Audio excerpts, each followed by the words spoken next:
Now the birth of Jesus took place in this way. So writes Matthew.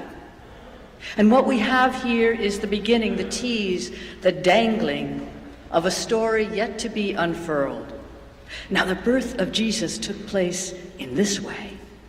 And Matthew, pen poised above parchment, signals to us something is coming, some events or happenstances, something worthy of the telling, something worth your time. Matthew writes, now the birth of Jesus took place in this way. And we sit up asking, which way? What happened? What makes this birth different from others? Matthew begins, now the birth of Jesus took place in this way. And he goes on to write of angels and dreams, of the Holy Spirit and human flesh, of a prophecy and a naming, of a young woman, a girl really, who's in a jam, and of a man who, though mortified, yet manages to do by her the right thing. Now the birth of Jesus took place in this way.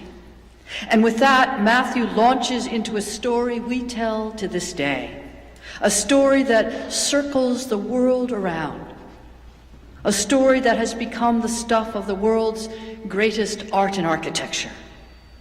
Were it not for what unfurls from this story, there would be no Chartres Cathedral, no Sistine Chapel with its frescoes by Michelangelo, no Ave Maria by Mozart, no Christmas carols, no Old South Church choir, no Reverends June Cooper or John Edgerton. Now the birth of Jesus took place in this way, writes Matthew. And what has happened since then, over the past 2,000 years since the story came to pass, is that millions and millions and millions of people have adopted this story as their story and adopted this family, the family of God and Jesus, of Moses, of Joseph and Mary, as their family. And this church is here. You are here, most of you anyway, because you too have adopted this story, signed onto it, opted into it, jumped in with both feet, not to mention with heart, mind, soul, and strength. I imagined this story, the story of Christianity, the story of a babe sent by God from heaven. I imagine it as a gentle yoke or an easy harness worn by us. You climb into it, you put it on, you buckle yourself in. And then, as with Christians throughout the world and across time, the story that began long, long, long ago, the story that began with the birth of Jesus, that self-same story, it continues. It continues to unfurl in and through you and your life. Strapped in, buckled in, you fastened to this story, and this story fastened to you. You pull it along. And this week, 12 people are joining this church as members. 1 last Thursday at jazz worship, 3 at first worship this morning, another 8 in a few minutes. 12, a good biblical number.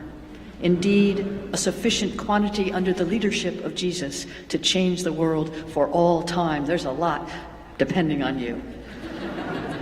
Each of these persons in joining this church steps into this yoke. Each takes up the harness of the story of Jesus and with us helps to carry it forward. And here's a question that was asked last Sunday, pondered by those in our new member class and others. People wanted to know, so why join? Why not just attend?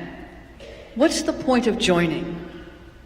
What do members get from membership that non-members don't? Or put in a different way that it wasn't put by this group, what are the benefits of membership?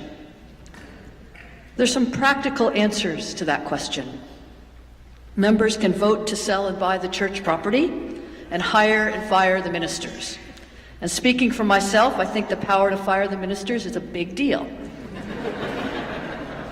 And it was a very big deal indeed when 5 years ago, in 2013, the members of this church, members only, mind you, voted to sell an old book in which we were in possession.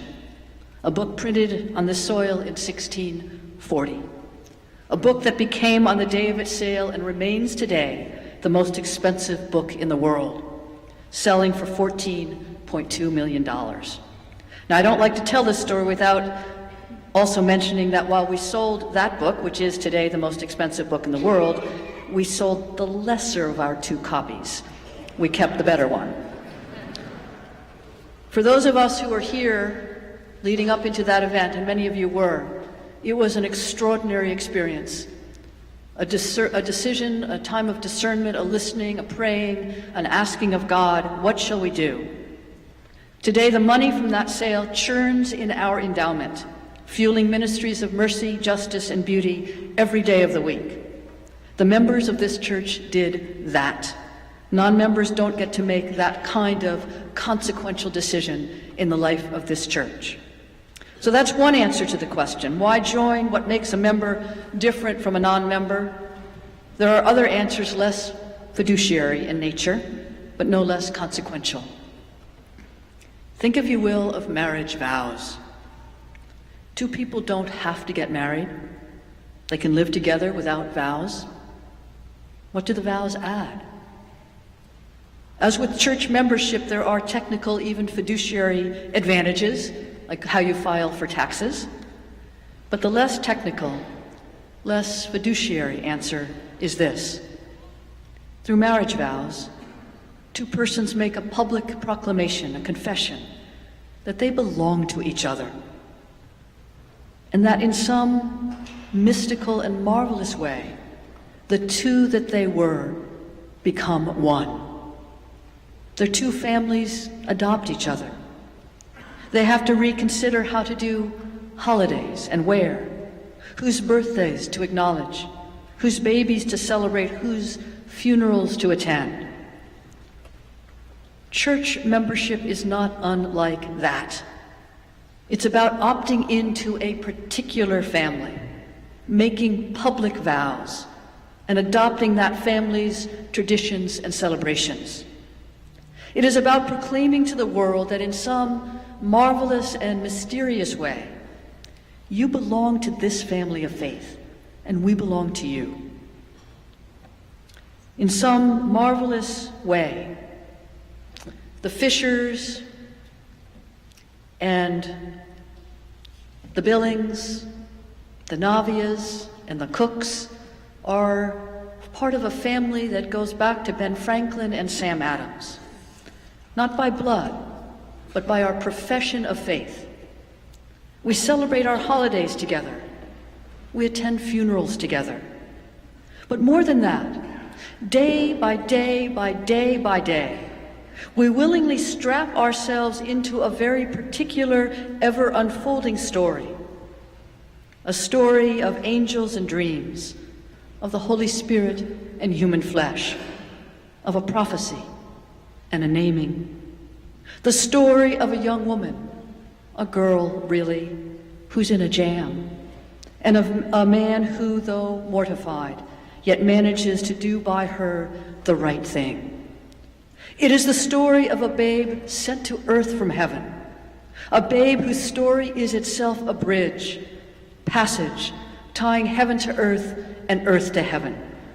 And honestly, to those of us who have opted in, whose new relations bear names like Ezekiel and Amos, Deborah and Miriam, Hannah and Priscilla, Moses, Lazarus and Zechariah, whose dreams are visited by magi, whose worldview is colored by parables, whose imaginations entertain angels, and who, despite all evidence to the contrary, hold fast to the prospect of peace on earth and goodwill among all people, to we who have opted in, who once upon a time got to sell the most expensive book in the world and transform it into Christian ministry.